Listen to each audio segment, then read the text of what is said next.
guys, Jay here from WoodPigeon Outdoors. How y'all doing? A couple weeks ago I showed you guys how to make a fishing lure out of a spoon. This week I'm going to show you how to add graphics to your new fishing lure. So yes, basically stay tuned and I'll show you what you need, alright? Alright guys, so the things you're basically going to need for this project is some packing tape, a pair of scissors, a tub for water. You're also going to need some paint. I'm using white so it contrasts against the graphic I want to put on. Some sort of sealant. This is just a typical spray, you know. You're going to need your spoon that you made from my other video. If you haven't seen my other video on how to make the spoon lure, I'll put a link down below. You're going to need a laser printer that if you use an inkjet, the color is going to bleed all over and you're going to be upset. Alright. And you're going to need some sort of graphic. Alright. I'm using Dave's graphic here from my new bushcraft, also known as Welsby Roots. Great channel if you want to learn things on how to do some homesteading and some other bushcraft projects. He does a great project on how to make a stove out of a cookie sheet. So I suggest you go over there, tell him that Jay from WoodPigeon Outdoors sent you, and give him a big thumbs up, alright? Once you get all your stuff together, you're able to start putting your graphics on, alright? So I'm going to show you how to do that now. Alright guys, so I got my tub of water here ready, and it is warm water. Now, you probably already noticed, but I already took my paint and I painted it white. Welsby Roots graphics is black and white, so I just went a step ahead so you guys know how to spray paint stuff, right? So I already went ahead and did that. I also went and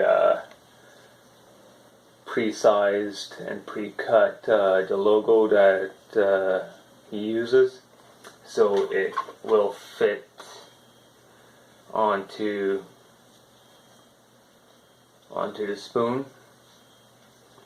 Okay, now what you're going to want to do is, I'm going to put that aside, just move the water up a bit. Now what you're going to want to do is take your tape, right, and open it. Make sure that when you do this, there's no lines. Sometimes you pull, you get those lines across. You want a good solid piece where there's nothing, okay? And you're going to want to try to keep the fingerprints out of your work area as much as possible. And if I could cut this, there we go. Alright, and basically what you're going to want to do is take the tape and put it right over the cleanest part, right over the graphic. Alright, start from the middle, work your way out, just like that.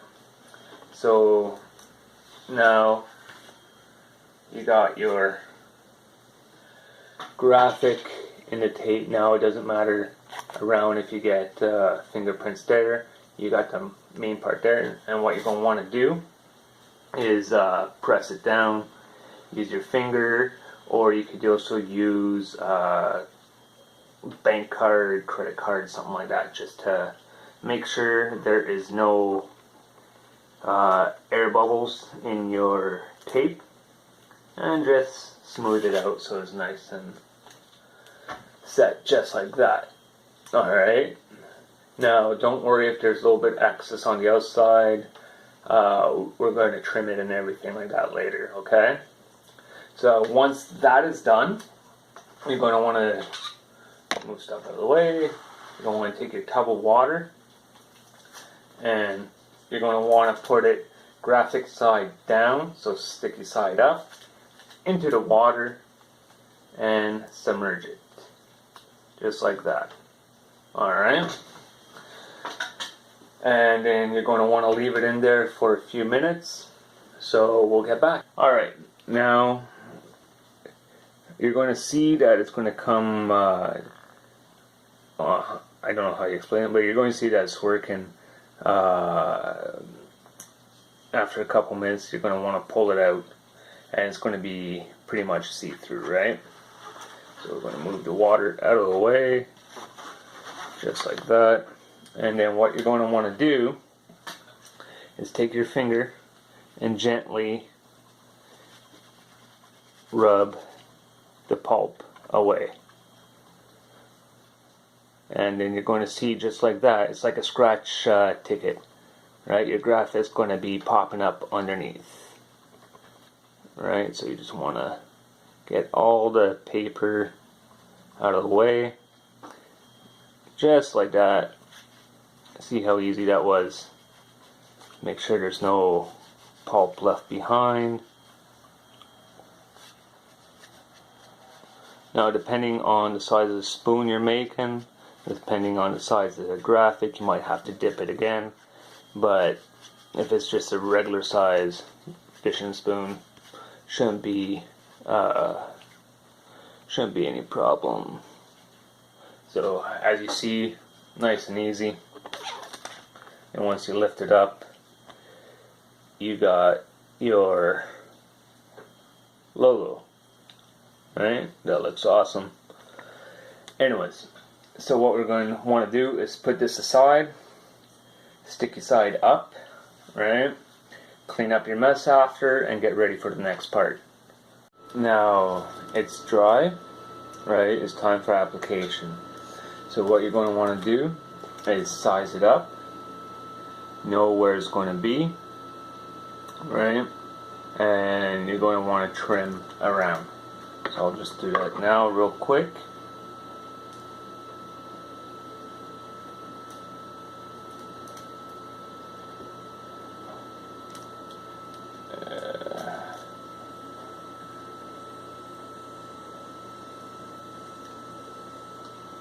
Now,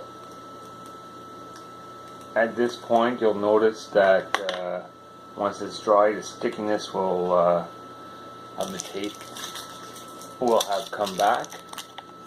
So if there's still like some paper or whatever, you could always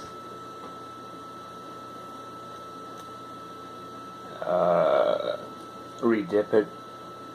Sorry, I'm just trying to trim it out. Okay, now that it's trimmed, and what you're going to want to keep in mind is which side is the side for the hooks, which side is going to lead up to your line. Usually with spoons, the bigger side of the spoon is going to be your top part, and then the narrow side will be the bottom part. That's where the hook's going to be. So when you place your graphic, keep in mind what side you're going to be putting your graphic on. Alright, I gotta trim this up just a little bit more, sorry guys. So now that's all trimmed up, you get to place it on. I'm going to say right about there, right? And then what you want to do is start from the middle and work your way out and try to get out all those air bubbles that might be trapped inside.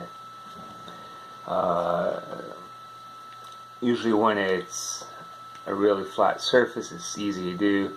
Another thing you could do is take a credit card and push it out that way. I'm just using my fingers for right now. Right?